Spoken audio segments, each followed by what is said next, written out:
Hello students, अब हम कुछ फंक्शंस करेंगे, उसके ग्राफ, उसकी डोमेन और रेंज को समझेंगे। यहाँ पे हम कुछ स्पेशल फंक्शंस डिस्कस कर रहे हैं। पहला फंक्शन है हमारा आइडेंटिटी फंक्शन। आइडेंटिटी फंक्शन, एक तो इन फंक्शंस की हमें फॉर्मूला पता होना चाहिए, नेम, फॉर्मूला, ग्राफ, डोमेन और रेंज। तो हर फंक्शन की हमने इन बातों को समझना भी है और याद भी करना है। पहला फंक्शन है हमारा आइडेंटिटी फंक्शन। इसका फॉर्मूला है f(x) इजिकल टू एक्स, या आप y इजिकल टू एक्स भी कह सकते हो, एक ही बात है। f(x) या y दोनों सेम बात है। y इजिकल टू एक्स ये फंक्शन है। अब अगर हम चाहें इस फंक्शन का ग्राफ बनाना, तो हम x की वैल्यू पुट करते जाएंगे, y की वैल्यू आती जाएगी। मान लो अब हमने ये कहा था कि जितने भी ये फंक्शन है, यहाँ पे जो हमने x लेना है वो रियल नंबर लेना है। तो x जो है वो रियल नंबर से बिलोंग करता है। हम यहाँ पे बटे वाली रकम भी ले सकते हैं, वर्गमूल वाली रकम भी ले सकते हैं, लेकिन क्योंकि ग्राफ बनाने के लिए हम ऐसी रकम लेते हैं जो हमें ग्राफ बनाने में आसान रहे। तो मैंने यहाँ पे x की वैल्यू -1 ली, तो यहाँ पे x की वैल्यू -1 पुट करेंगे, y भी यही आ जाएगा। 0 पुट करेंगे, y भी 0 आ जाएगा। x 1 पुट करेंगे, y भी 1 आ जाएगा। 2 पुट करेंगे, 2 आ जाएगा। तो हम इसका ग्राफ बनाते हैं। यहाँ पे ग्राफ बनाएंगे, -1 पे -1 ये पॉइंट आ गया, 0 पे 0, 1 पे 1, 2 पे 2, ये हमारे पॉइंट्स आ गए। और इसको मिलाएंगे तो हमें पता चलेगा कि आइडेंटिटी फंक्शन का ग्राफ जो है वो क्या बनता है, वो स्ट्रेट लाइन बनती है जो ओरिजिन में से पास करती है। ओरिजिन यानी कि मूल बिंदु, इसमें से पास करती है। तो ये किसका ग्राफ है, y इजिकल टू एक्स का ग्राफ है। तो हमें y इजिकल टू एक्स का ग्राफ पता होना चाहिए। अब हम बात करते हैं इसके डोमेन और रेंज की। इस फंक्शन की डोमेन क्या है, हम पहले क्वेश्चन में भी कर चुके हैं कि हम x यहाँ पे कोई भी रियल नंबर रखें तो y डिफाइंड है, तो जो डोमेन है वो क्या है, रियल नंबर। और जो आंसर y और x इक्वल है तो रेंज भी क्या आएगी, रियल नंबर। सेकेंड फंक्शन करते हैं, this is the constant function. ये होता है f(x) इजिकल टू सी या y equal to C. C constant है, मतलब कॉन्स्टेंट यानी अचर पद कुछ भी हो सकता है। तो हमने एक एग्जांपल लिया, मान लो कि y इजिकल टू 5 है, c की वैल्यू 5 है। तब इसका ग्राफ कैसा बनेगा, अब टेबल बनाते हैं इसकी। इसका मतलब मैं x कुछ भी रखूँ, f(x) इजिकल टू सी, यानी x की वैल्यू कुछ भी रखूँ, y क्या आएगा, c की वैल्यू जो होएगी। मैंने x को 0 रखा, y की वैल्यू 5, 1 रखा तो भी 5, 2 रखा तो भी 5, क्योंकि y क्या है, y तो 5 ही है। 0 पे क्या है 5, 1 पे क्या है 5, 2 पे 5, 3 पे 5, -2 पे भी 5, -1 पे भी 5। अगर इन पॉइंट्स को ज्वाइन कर देंगे तो ये हमारा y इजिकल टू 5 का ग्राफ आ जाएगा, पैरेलल टू x एक्सिस। किसका ग्राफ है, y इजिकल टू 5 का। इसकी डोमेन क्या होएगी फंक्शन की, x की वैल्यू देखो, हम डोमेन क्या होती है, जो हम x की वैल्यू रख सकते हैं। x की वैल्यू हम कुछ भी रख सकते हैं, 0, 1, 2, 3, -1, -2 कुछ भी रख सकते हैं। तो जो डोमेन है वो क्या है, रियल नंबर। रेंज क्या है, y की वैल्यू क्या आ रही है, रेंज किसको कहते हैं, y को कहते हैं। y क्या आ रहा है, 5 आ रहा है हर केस में। तो यहाँ पे y जो रेंज है 5 है, वैसे हम यहाँ पे c भी कह सकते हैं, यानी कोई भी जो कॉन्स्टेंट होएगा वही इसकी रेंज आ जाएगी। तो हमने इसकी फंक्शन, कॉन्स्टेंट फंक्शन का formula, graph, domain and range, ये हमें याद करनी है। थर्ड फॉर्मूला है हमारा, थर्ड फंक्शन है हमारा लीनियर फंक्शन। ये हमने 9th और 10th में भी के लिए हैं। लीनियर फंक्शन, रैखिक समीकरण, रैखिक बहुपद। लीनियर का मतलब रैखिक, यानी जिनकी घात 1 होती है उसको लीनियर फंक्शन कहते हैं। f(x) equal to ax plus b, यानी कि y equal to X plus B.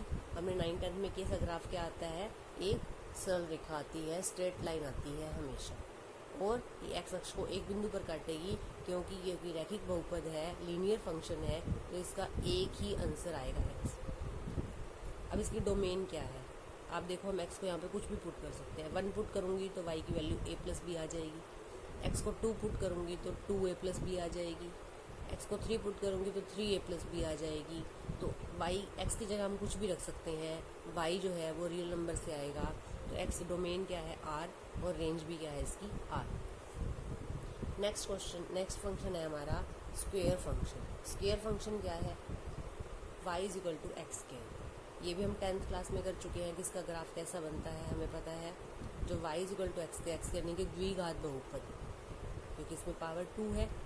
अब इसका जो ग्राफ बनाते हैं, x की वैल्यू मैं कुछ भी पुट कर सकती हूँ, 0, 1, 2, -1, 1/2, √3, कुछ भी पुट कर सकते हैं, यानी कि x कुछ भी पुट कर सकते हैं। मतलब डोमेन क्या है, रियल नंबर। रेंज क्या आएगी, रेंज देखें अगर y की वैल्यू कुछ भी पुट करें, y इक्वल टू क्या है, x square, x square equal to y, x की वैल्यू निकालनी है तो क्या आएगी, प्लस माइनस √y। अब ये फंक्शन x कब डिफाइंड होएगा, जब y क्या होगा, रूट के अंदर वाली जो रकम है वो 0 से क्या होएगी, बड़ी, यानी कि पॉजिटिव। तो रेंज क्या है, 0 से इन्फिनिटी। अगर हम यहाँ से भी देखें y की क्या क्या वैल्यू आ रही है, देखो सोच के देखो, -2 पुट करते हैं तो 4, -1 पुट करते हैं तो 1, 0 पुट करते हैं तो 0, यानी कि कोई भी नेगेटिव वैल्यू नहीं आ सकती। पॉजिटिव वैल्यू आ रही है, 0 भी आ सकता है। तो y क्या है, ग्रेटर देन इक्वल टू 0। तो रेंज क्या आ गई, 0 से infinity. y greater than equal to 0 को इंटरवल में ऐसे लिखा जाता है, 0 टू इन्फिनिटी। और अब इसका ग्राफ अगर बनाएं तो 0 पे 0 है वैल्यू, 1 पे वैल्यू क्या है, 1, 2 पे क्या है, 4, -1 पे क्या है, 1, -2 पे क्या है, 4। अगर हम इन पॉइंट्स को ज्वाइन करें तो ये हमारा क्या बनता है, इस तरह से हमारा ग्राफ बनता है।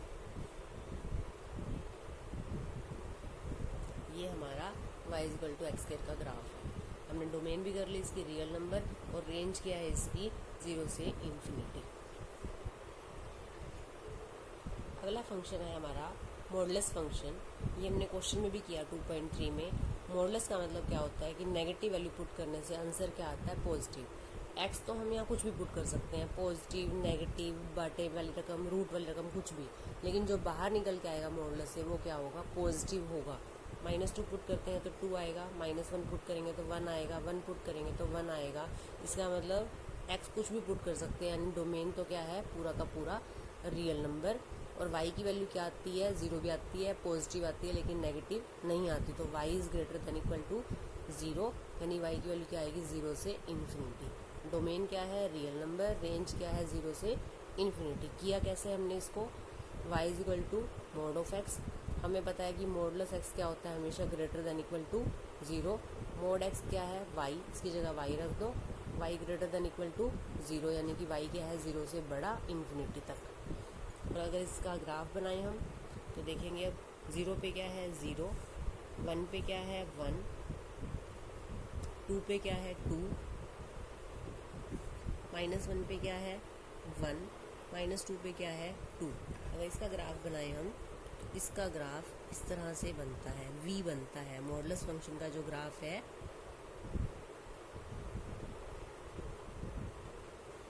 वो v की तरह बनता है। तो ये मॉडुलस फंक्शन का ग्राफ बनेगा। 6th फंक्शन है हमारा सिग्नम फंक्शन। इस फंक्शन को थोड़ा ध्यान से समझना है आपने। 6 और 7 दोनों फंक्शन को आपने बड़े ध्यान से समझना है। सिग्नम फंक्शन में हमारा जो फार्मूला है वो क्या है, f(x) क्या है, f(x) की वैल्यू 1, 0, -1 तीन हो सकती हैं।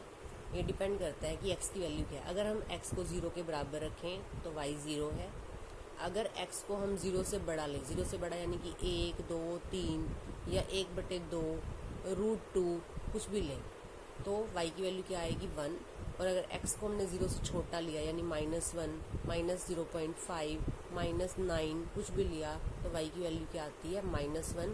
इस फंक्शन को कहते हैं सिग्नम फंक्शन। इसकी टेबल अगर बनाएं तो कैसे बनती है, अगर -3 पुट किया, हमने किया नेगेटिव पुट किया तो y क्या आएगा, -1, तो -1 आएगा। -2 पुट किया तो भी -1। 0 से छोटे जितने भी लोगे सबके लिए y की वैल्यू -1 आएगी। 0 से बड़े जितने लोग हैं सबकी वैल्यू y की 1 आएगी।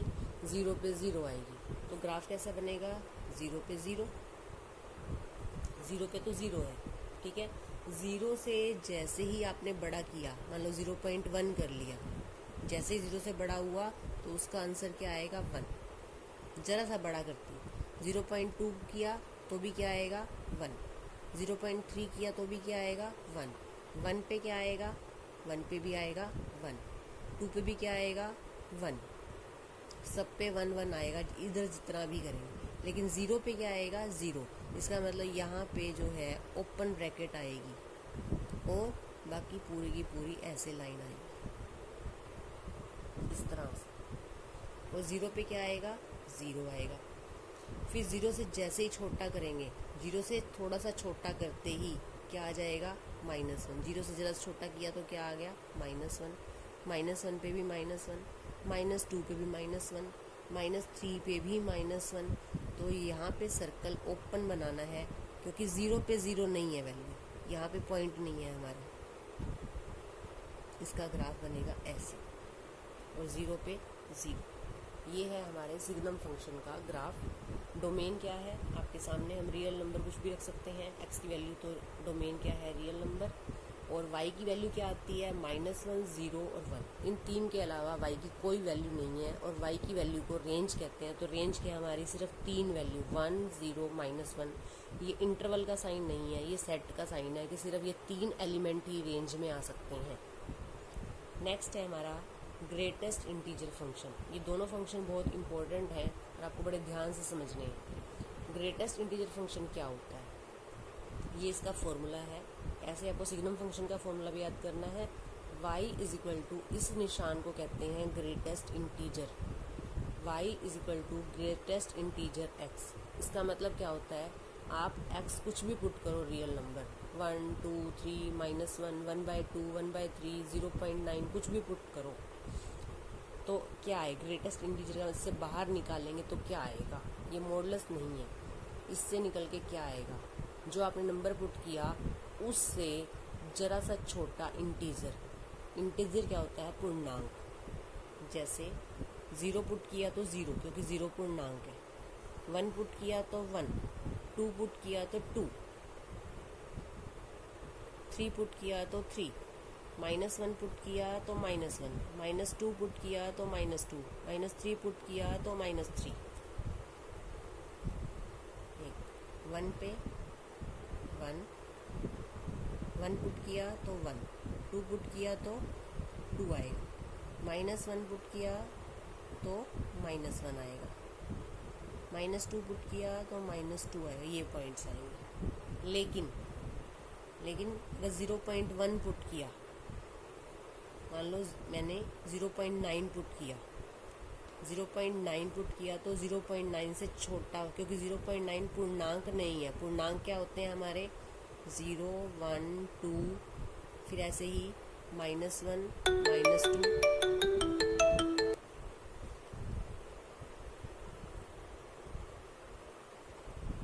हमारे पूर्णांक ये होते हैं, तो हमारी y की वैल्यू सिर्फ ये आ सकती है, यानी पॉइंट में नहीं आ सकती, बटे में नहीं आ सकती।